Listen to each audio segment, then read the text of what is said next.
Welcome to Microsoft Flight Simulator, FSX. This is the latest and potentially last edition of Microsoft Flight Simulator.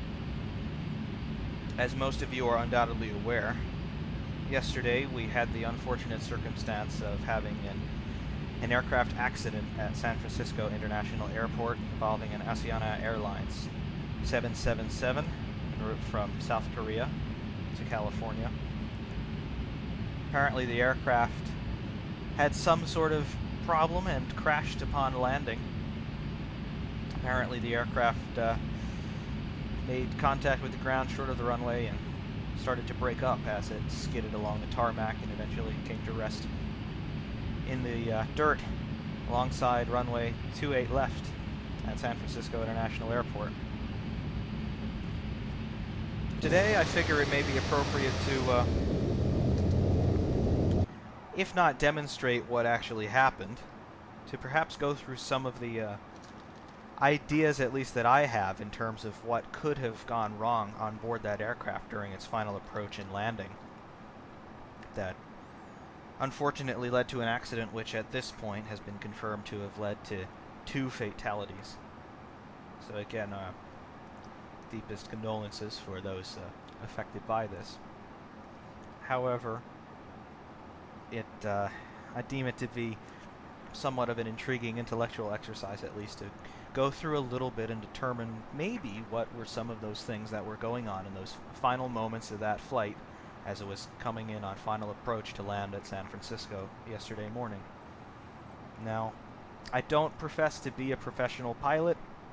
I know nothing about flying planes in the real world.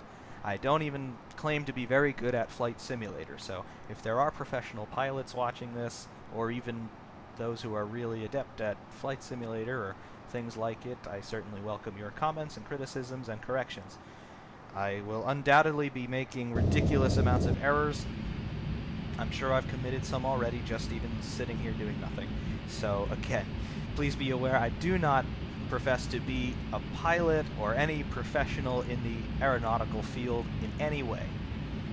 This is mainly for your entertainment, if not a little bit of food for thought.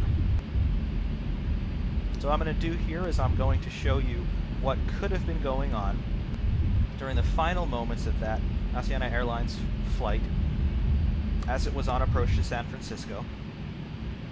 There's going to be a big difference, though, in terms of the approach that I'm showing you today versus the approach that supposedly was being attempted yesterday. I'm going to be flying what's called an ILS approach. ILS stands for Instrument Landing System, and that is a system in which, basically, to boil this down, the onboard autopilot systems on the aircraft, in conjunction with radio beacons on the ground, works to steer the aircraft down to the runway. Essentially, the aircraft will land itself under this ILS protocol. The big difference in terms of what was going on yesterday, however, is that San Francisco claimed, I've heard through several media outlets, San Francisco claimed that their ILS system was not functional. Now, pilots are some of the most professional, well-trained, dedicated people in any sort of field that I know of. And they're certainly trained to incredible levels of precision and competence. I have no doubt whatsoever that they would be not in the least fazed by an inactive ILS system at an airport, and I have absolutely no doubt that they are way more than qualified to be able to land a plane without any sort of computer aids whatsoever. I do not believe that the lack of the ILS system functionality at San Francisco was a contributing factor to the accident yesterday, which is why I'll be flying the ILS approach. So in any case, our flight path is going to take us around San Francisco Bay to land on runway 28 left, which is the runway we're on right now. So we'll be right back at this spot, all things going well, that is. So in any case, let's get airborne, throttle the engines. We're rolling full throttle. I preloaded the autopilot with our initial vectors that we'll need to stick to in order to do this flight path to get us back on the ground as quickly as possible for the purposes of this demonstration.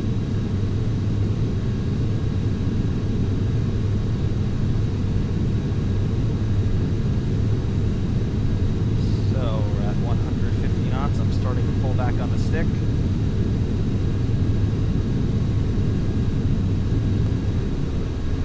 And we're in the air. We have a positive rate of climb. Flaps up and gear up.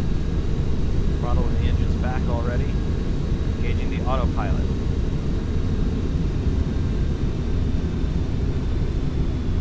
The autopilot now has the aircraft. The first maneuver that we need to do is a turn to the right to heading 025 degrees on the compass. And again, this is not a flight path that I advise any real-world pilots coming out of San Francisco to use. So as you can see, we're very close to the ground, and we're going to be very close passing over this hillside up ahead.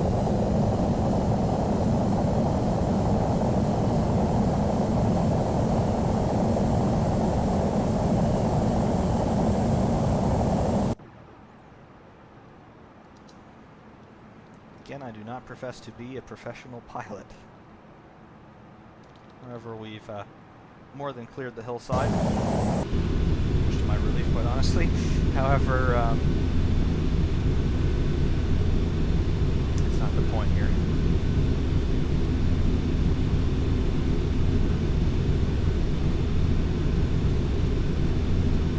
Aircraft's going a little bit too high. Nose high attitude. What's going on here? For some reason, the autopilot turned itself off. That's not good.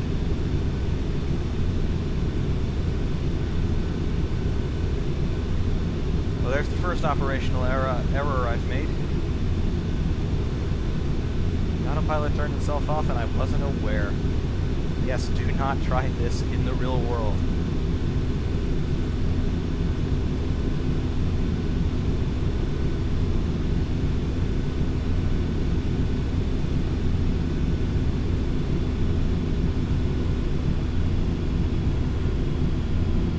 Yes, I want to be at 3,000 feet, not 5,400 as we are right now. So yes, we already have strayed from our intended flight path. This is not going well. Again, I'm not a professional. In any event, we've got that sorted. That was almost a disaster. At least our heading's correct. Now,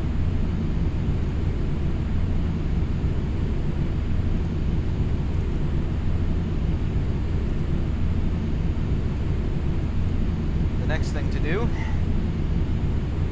is, I suppose, start talking about what I believe to have been some of the contributing factors to yesterday's accident. We know this aircraft was coming across the Pacific from South Korea to California. In my personal experience flying, I've never flown across an ocean before, but I have been on planes for several hours at a time. And I have had the inconvenience, as I'm sure all of us have had, of being delayed, if not diverted, to other airports that we did not originally intend to go to. That was not the case with yesterday's flight. However, I do know that, I don't know if it is industry practice or if it's something that gets swept under the rug, and I know I'm going to make a lot of you very angry with this statement, so please feel free to go after me. However, I do know that it's not that uncommon for these air carriers to short fuel their planes, in that they put just enough fuel in to make it to the scheduled destination and nothing more. I know this from personal experience. I was on a short flight from Florida back to New Jersey, and there was an unexpected thunderstorm which came over the area that we were supposed to be landing in, and we were told that if we would not be able to land, we were going to be running out of fuel in short order. It probably wasn't the best thing for the pilot to announce to the crowd of passengers already anxious to be getting off of the plane. However, that's what I was told, and we were diverted to another airport very quickly on account of that.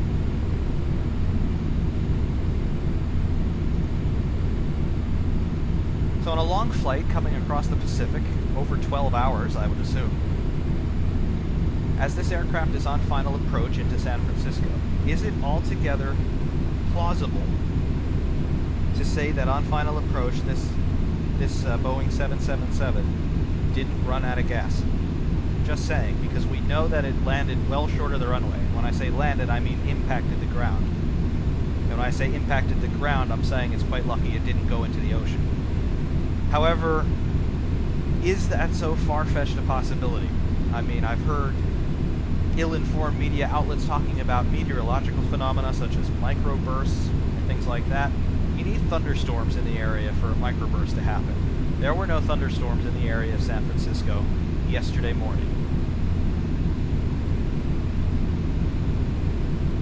Something mechanical on the aircraft happened, or there was a gross misjudgment on the part of the pilots. I tend to believe that pilots would certainly know better, than to make a misjudgment like that. However, anything is possible.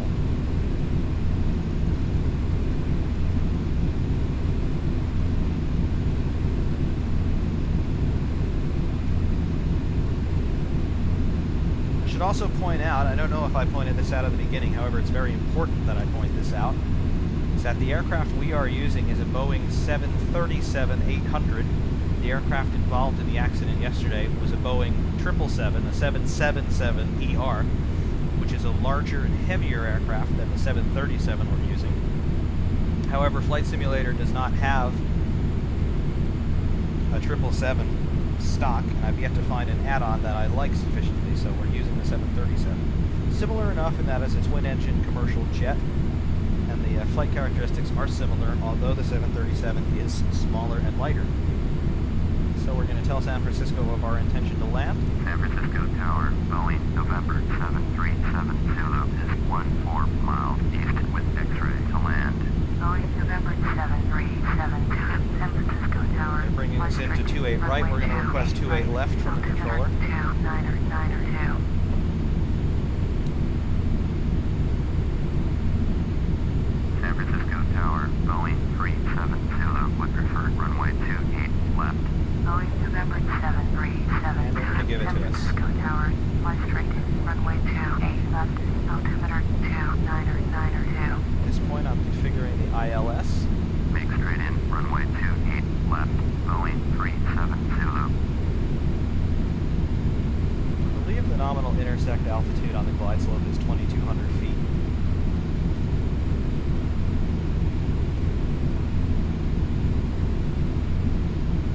I'm probably wrong on that, so don't quote me. Anything that I'm doing in this video, as I demonstrated earlier on by not being aware that my own autopilot had turned off, do not, under any circumstances, replicate this in real life. I'm pretty sure you're going to end up killing yourself and many others. Again, I'm not a professional by any means.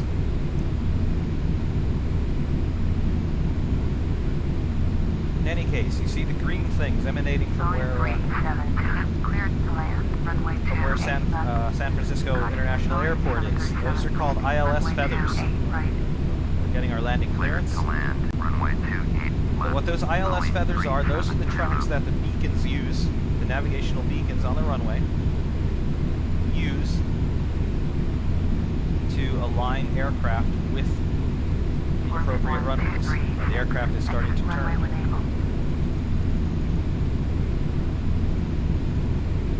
Starting to slow the plane down.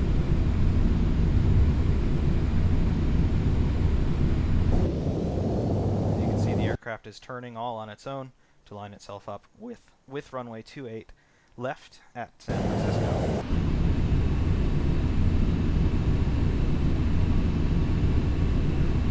Pass outside the approach corridor.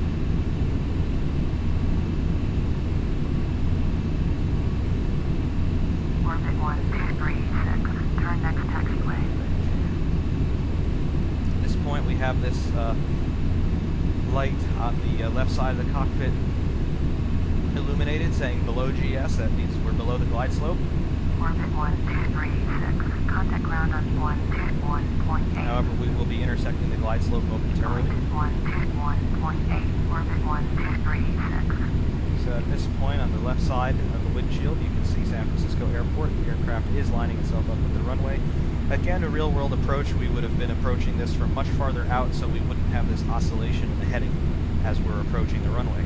However, we're trying to do this a bit quickly, so it's par for the course. With any luck, the aircraft will start to pitch down and follow the glide slope down to the runway, which it is doing.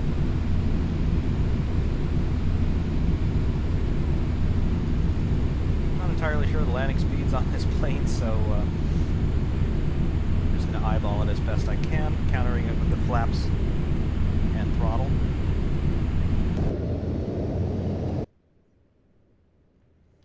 The aircraft has more or less aligned itself with runway 28 left. And our altitude now is 1,600 feet, so we're getting close to landing.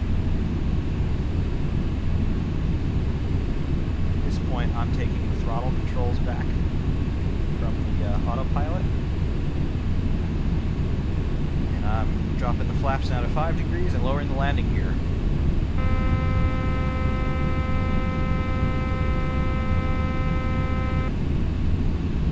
Down and locked. We have 3 green indicators.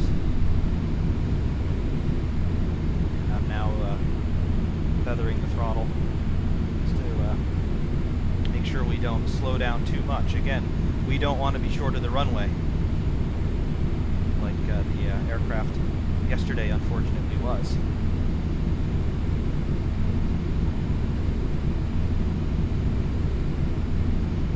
Again, with the ILS engaged, the aircraft is performing all the flying by itself, more or less. Again, I'm just feathering the throttle, and I'm going to be ready on the spoilers once we touch down, but this is what the approach would look like nominally into San Francisco.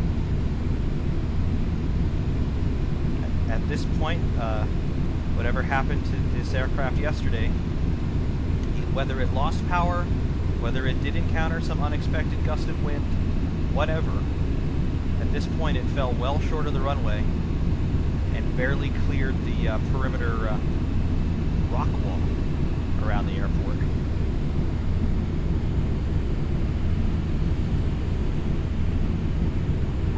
At this point we're on the ground. I have the spoilers out and the thrust reversers are coming on. Switch back to the 2-dimensional panel.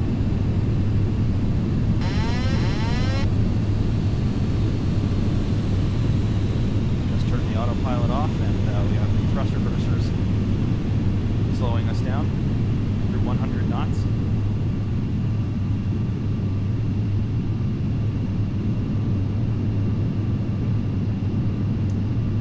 Turn off the thrust reversers and use the wheel brakes. I'm going to turn off the runway here at this taxiway. 9372, turn next taxiway.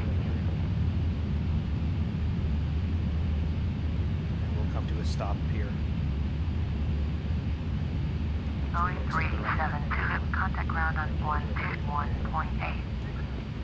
121.8, Boeing 370. And we've stopped.